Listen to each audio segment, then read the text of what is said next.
Hello everyone, ఆషాఢం అనగానే గుర్తొచ్చేది గోరింతాకు. నాకేమో ఇవాళ గుర్తొచ్చింది. నేను ఉన్న పెద్దమ్మ వాళ్ళ ఇంట్లో గోరింతాకు చెట్టు ఉంటే కోసి తెచ్చుకున్నాను.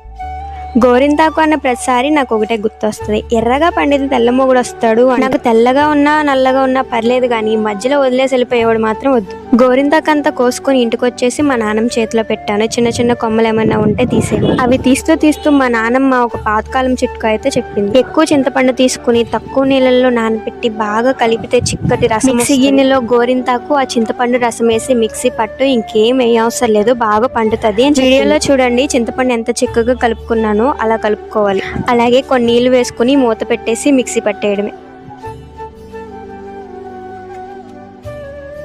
నేను మిక్సీ పడుతూ గోరింతాకు నలిగిందా లేదా అని చూస్తున్నప్పుడే నా వేలు సగం పండిపోయాయి. గోరింతాకు పెట్టుకోవాలంటే నిజంగా అది నాకు ఒక చిన్న పండగ లాంటిది. మిక్సీ అయితే పట్టేశాను, కానీ చూడాలి ఎంత బాగా పండుతుందో.